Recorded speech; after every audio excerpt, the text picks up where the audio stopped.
സുഹൃത്തുക്കളെ നമസ്കാരം. പുതിയൊരു വീഡിയോയിലേക്ക് എല്ലാവർക്കും സ്വാഗതം. ഞാൻ നിങ്ങളെ ഒരു വാർത്ത കേൾപ്പിക്കാം. അത് കണ്ടിട്ട് നിങ്ങൾ ചിരിക്കരുത്, കരയരുത് എന്നൊക്കെയാണ് എനിക്ക് പറയാനുള്ളത്. ഏതായാലും ആ വാർത്തയൊന്ന് കണ്ടിട്ട് വരാം. അത് കഴിഞ്ഞതിന് ശേഷം നമുക്ക് കുറച്ച് സംസാരിക്കാനുണ്ട്. കാരണം എന്താ, ഒരുപാട് പേരെ തേച്ചൊട്ടിച്ച ഒരു മനുഷ്യനാണ്, ഒരുപാട് പേരെ വിഷമിപ്പിച്ച ഒരു മനുഷ്യനാണ്. അതൊന്നും പറയണ്ട. ഒരു മുടിയൻ എന്ന് പറയുന്ന ഒരു ചെക്കനുണ്ടായിരുന്നു, ഈ ഉപ്പും മുളകും എന്ന് പറയുന്ന സീരിയലിൽ. അവനെയൊക്കെ എന്ന് പറഞ്ഞാൽ ചവിട്ടി അരച്ചിട്ടുണ്ട്. ഏതായാലും ആ ഒരു മഹാനായ വ്യക്തിക്ക് പറ്റിയ ഒരു നാക്ക് പിഴ നമുക്കൊന്ന് നോക്കിയിട്ട് വരാം. ശാന്തനായ ഒരുപക്ഷെ ചേതനയേറ്റ പിണറായി വിജയന്റെ മൃതദേഹം വഹിച്ചുള്ള വാഹന വ്യൂഹം മുന്നോട്ട് കൊണ്ടിരിക്കുകയാണ്.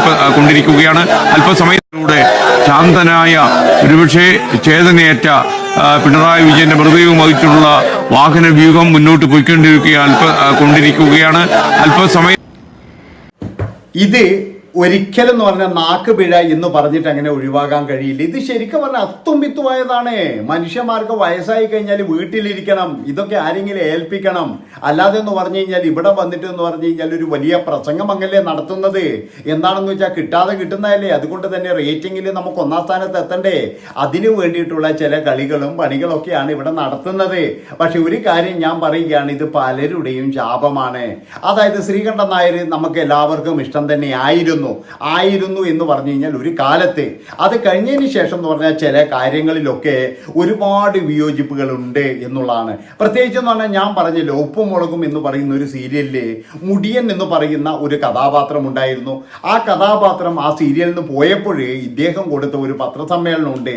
എന്താണെന്ന് വെച്ച് കഴിഞ്ഞാൽ, പുരക്ക് ചായുന്നത് സ്വർണ്ണമരമായാലും വെട്ടിക്കളയണം എന്നുള്ള തരത്തിൽ. അതായത് ഈ പയ്യൻ കൊള്ളത്തില്ല, ഇവൻ ശരിയല്ല, ഇവൻ ബാംഗ്ലൂരിൽ ഇടക്കിടക്ക് പോകുന്നത് മറ്റേതിന് വേണ്ടിയിട്ടാണ്, അതായത് മറ്റേ കുത്തിവെക്കാൻ വേണ്ടിയിട്ട്, ഇങ്ങനെയൊക്കെ പറഞ്ഞ് ആ ഒരു പയ്യന്റെ ഭാവി ഇല്ലാതാക്കാൻ വേണ്ടിയിട്ട് ഇദ്ദേഹം ശ്രമിച്ച അന്ന് മുതലാണ് ഇദ്ദേഹത്തിന് ഒരുപാട് നെഗറ്റീവ് ആകാൻ തുടങ്ങിയത്. എന്താണെന്ന് വെച്ചാൽ, ആ പയ്യൻ ഒരു പാവപ്പെട്ട കുടുംബത്തിലേതാണ്.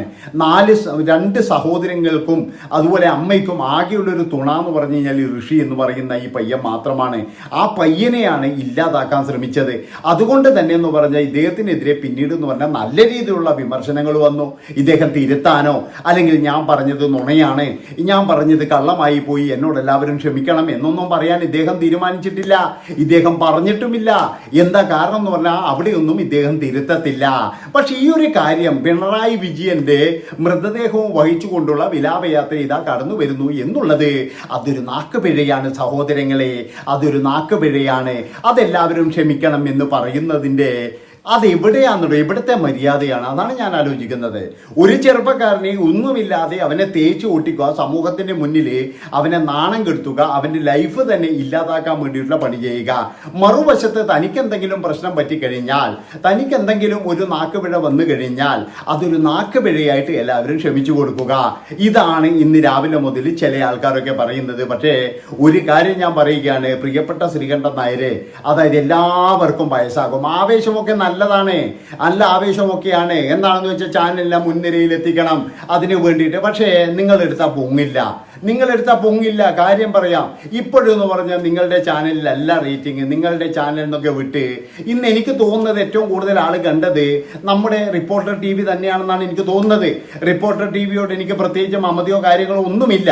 പക്ഷെ അവർ ശരിക്കും പറഞ്ഞു കഴിഞ്ഞാൽ ഈ ശ്രീകണ്ഠൻ നായരെയും ഏഷ്യാനെറ്റുവിനെയും പിന്നെ അങ്ങനെയുള്ള ഒരുപാട് ചാനലുകളെ അതായത് പിന്നിലാക്കാൻ വേണ്ടിയിട്ടാണ് ഈ റിപ്പോർട്ടർ ചാനലിൽ കളിക്കുന്നത്. ഒരു മിനിറ്റ് നേരം കൂടി അവരൊരു പരസ്യം കൂടി ഇട്ടിട്ടില്ല. അതാണ് നിങ്ങൾ മനസ്സിലാക്കേണ്ടത്.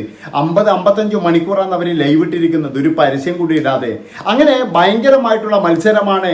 ഈ ഇലക്ഷൻ റിപ്പോർട്ട് പറഞ്ഞതുപോലെ ചാടി നിന്ന് നമുക്ക് പലതും പറയാമെന്ന് പറയുമ്പോഴേ ഒരു കാര്യം നിങ്ങൾ ആലോചിച്ച് നോക്കണം, ഇത് നാക്കുപിഴയല്ല, ഇതൊരു വമ്പൻ പരാജയം തന്നെയാണ്.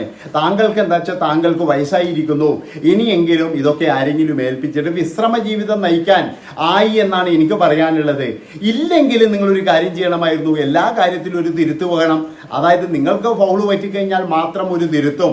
സാധാരണക്കാരനെതിരെ എന്തെങ്കിലും ഒരു പരാതി കിട്ടിയിട്ട് അതിനെതിരെ പിന്നീട് തിരുത്താതിരിക്കുകയും ചെയ്യുന്നത് വളരെ മോശമായിട്ടാണ് എനിക്ക് തോന്നിയിരിക്കുന്നത്. അപ്പോൾ ഞാൻ പറഞ്ഞു വരുന്നത് എന്താണെന്ന് വെച്ചാൽ, ഇതുപോലെയുള്ള ഒരുപാട് പേരുടെ ശാപമുണ്ട്, മുടിയന്റെ അടക്കമുള്ള ശാപമുണ്ട്. പിന്നെന്ന് പറഞ്ഞു കഴിഞ്ഞാൽ എനിക്ക് തോന്നുന്നത് ഈ 24 എന്ന് പറയുന്ന ചാനല് ആദ്യമൊക്കെ എന്ന് പറഞ്ഞാൽ നല്ല രീതിയിൽ പോയിക്കൊണ്ടിരിക്കുന്ന ചാനലാണ്. പിന്നെ ശ്രീകണ്ഠൻ നായർ എന്ന് പറയുന്ന ഒരു മനുഷ്യൻ നമുക്ക് എല്ലാവർക്കും അറിയാം, നമ്മൾ തമ്മിൽ എന്ന് പറയുന്ന ഒരു പരിപാടിയിലൂടെയാണ് നമ്മൾ ഇദ്ദേഹത്തെ കാണാൻ തുടങ്ങിയത്. അത് കഴിഞ്ഞതിന് ശേഷം ഇദ്ദേഹം പല ചാനലുകളിലും മത്സരിച്ച് പോയിട്ടുണ്ടെങ്കിലും ഒരു ചാനലിൽ പോലും ഇദ്ദേഹത്തെ നിലനിർത്തിയില്ല. അത് കഴിഞ്ഞതിന് ശേഷം 24 തുടങ്ങുന്നു. 24 ചാനൽ തുടങ്ങിയപ്പോഴേ അതിൻ്റെ അകത്ത് ഇദ്ദേഹം എന്ന് പറഞ്ഞു കഴിഞ്ഞാൽ എല്ലാം കൊണ്ടെന്ന് പറഞ്ഞാൽ അതിൻ്റെ മുതലാളി തന്നെയാണ് ഇദ്ദേഹം. അതായത് ഗോകുലം ഗോപാലിൻ്റെതും മറ്റുള്ള ഗൾഫാർ മുഹമ്മദ് അലിയുടെയുമാണ് ചാനലെങ്കിലും ഇദ്ദേഹത്തിൻ്റെ കയ്യിലാണ് എല്ലാ കാര്യങ്ങളും.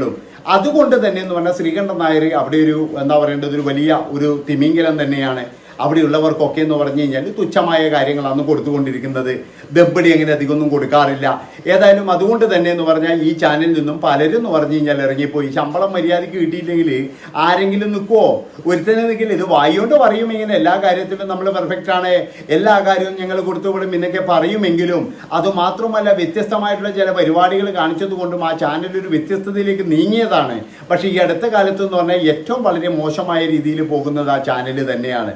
അതുകൊണ്ട് ഞാൻ പറയുകയാണ്, എൻ്റെ പൊന്ന് ശ്രീകണ്ഠൻ നായരെ, ഒരുപാട് പേരുടെ പ്രാക്കും ശാപവും കാര്യങ്ങളൊക്കെ ഉണ്ട്. അതുകൊണ്ട് നിങ്ങൾ പറഞ്ഞത് ഒരു നാക്കുപിഴ മാത്രമല്ല, അവരൊക്കെ വന്നിട്ട് അവരുടെയൊക്കെ ഒരു ശിക്ഷ നിങ്ങൾക്ക് കിട്ടിയതെന്ന് ഞാൻ പറയുള്ളൂ. ഒരിക്കലും ഇതൊരു നാക്കുപിഴയല്ല. ഏതായാലും നിങ്ങൾക്കെതിരെ എന്ന് പറഞ്ഞാൽ നല്ല രീതിയിലുള്ള പ്രതിഷേധമുണ്ട്, ട്രോളുണ്ട്, അതുപോലെ തന്നെ ഒരുപാട് കാര്യങ്ങളുണ്ട്. അപ്പം നിങ്ങൾ പറയുന്ന പോലെ ഞാനും മുഖ്യമന്ത്രിയും തമ്മിൽ നല്ല ബന്ധത്തിലാണ്. അതൊക്കെയാണ് അദ്ദേഹത്തിനും മനസ്സിലാക്കും. ഇത് നിങ്ങൾ അറിയാതെ പറഞ്ഞു പോയതാണ്. പക്ഷേ ഇങ്ങനെയൊരു സംഭവം നിങ്ങളുടെ നാക്കിൻ്റെ തുമ്പത്ത് എത്തിച്ചത് ദൈവം തന്നെയാണ്. അതിൽ യാതൊരു സംശയവുമില്ല. കാരണം അത്രത്തോളം കണ്ണീര് ആ മുടിയൻ എന്ന് പറയുന്ന ആ ഒരു ചെറുക്കൻ്റെ കണ്ണീര് വീണതിന് ശേഷം പിന്നെ ഇവരുടെ ഒരു ചാനൽ പോലും എനിക്ക് തോന്നുന്നത് പച്ച പിടിച്ചിട്ടില്ല. അത് കഴിഞ്ഞതിന് ശേഷം എന്ന് പറഞ്ഞാൽ ചാനലുകളൊക്കെ പരാജയത്തിലേക്ക് കൂപ്പുകുത്തുകയാണ് ചെയ്തത്. പല പ്രോഗ്രാമുകളിൽ എന്ന് പറഞ്ഞാൽ ഒരുപാട് അനിഷ്ട സംഭവങ്ങൾ വരെ ഉണ്ടായിട്ടുണ്ട്. ഇപ്പോഴും ഫ്ലവേഴ്സ് എന്ന് പറയുന്ന ഒരു ചാനൽ ഭയങ്കരമായിട്ട് ടോപ്പിൽ പോയിരുന്ന ചാനല് ഇപ്പോഴും ആരാണ് കാണുന്നത്? അതാണ് നിങ്ങൾ മനസ്സിലാക്കേണ്ടത്. അപ്പോൾ എല്ലാ അഹങ്കാരത്തിനും എന്ന് പറഞ്ഞു കഴിഞ്ഞാൽ ഒരു അറുതി ഉണ്ടാകും. ഒരാളെ പോലും നമ്മൾ ദ്രോഹിക്കാൻ പാടില്ല.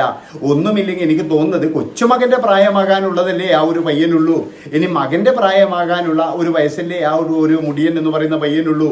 അവൻ അവിടുന്ന് പോയാൽ പോട്ടെ, അവൻ എവിടെയെങ്കിലും പോയി ജീവിക്കട്ടെ എന്ന് കരുതാതെ അവനെതിരെ വന്നിട്ട് ഒരു കാര്യങ്ങൾ ഇങ്ങനെ പറയാമെന്ന് പറഞ്ഞു കഴിഞ്ഞാൽ നിങ്ങളൊക്കെ ഇത്രയും പാട് എക്സ്പീരിയൻസും കാര്യങ്ങളൊക്കെ ഉള്ളൊരു വ്യക്തിയല്ലേ. അപ്പോൾ ആ ഒരു നിമിഷത്തിൽ ആ ഒരു പയ്യനെ പറ്റി അങ്ങനെ പറഞ്ഞത് തെറ്റല്ലേ? അതായത് നിങ്ങളുടെയൊക്കെ കാലം കഴിഞ്ഞു. നിങ്ങൾക്കൊക്കെ എന്ന് പറഞ്ഞാൽ ഇനിയൊരു എന്താ പറയേണ്ട ഒരു 10-15 കൊല്ലം മാത്രമേ മാധ്യമ പ്രവർത്തകരായിട്ട് ഉണ്ടാവുള്ളൂ. അത് കഴിഞ്ഞ് നിങ്ങളൊക്കെ എന്ന് പറഞ്ഞാൽ പെൻഷൻ പറ്റും. അപ്പോഴെന്ന് പറഞ്ഞാൽ ഇവരെ പോലെയുള്ള ആൾക്കാരല്ലേ വളർന്നു വരേണ്ടത്. അപ്പം അവരെയൊക്കെ എന്ന് പറഞ്ഞാൽ തല്ലി തകർത്ത് എല്ലാ കാര്യത്തിലും പല കേസുകളും ഉണ്ട്, പല പിന്നെ എന്താ പറയേണ്ടത് ഇതുപോലെ ന്യൂസുകളും കാര്യങ്ങളൊക്കെ ഉണ്ട്. എല്ലാത്തിലും എന്ന് പറഞ്ഞു കഴിഞ്ഞാൽ അവർക്ക് നിങ്ങൾക്ക് തെറ്റുപറ്റി കഴിഞ്ഞാൽ നിങ്ങൾ ഖേദമൊന്നും പ്രകടിപ്പിക്കാറില്ല. ഇതിപ്പോഴും എന്ന് പറഞ്ഞു കഴിഞ്ഞാൽ മുഖ്യമന്ത്രിക്കെതിരെ ആയതുകൊണ്ട് തന്നെയാണ് താങ്കൾ ഖേദം പ്രകടിപ്പിച്ചത് എന്നാണ് എനിക്ക് തോന്നുന്നത്. ഏതായാലും ഇത്രയും പറഞ്ഞുകൊണ്ട് ഈ ഒരു വീഡിയോ ഇവിടെ വെച്ച് വൈൻഡപ്പ് ചെയ്യാണ്. ശ്രീകണ്ഠൻ നായർ കുറച്ചു കാലം ഇനി എയറിൽ നിൽക്കേണ്ടി വരും എന്നാണ് എനിക്ക് തോന്നുന്നത്. നന്ദി, നമസ്കാരം.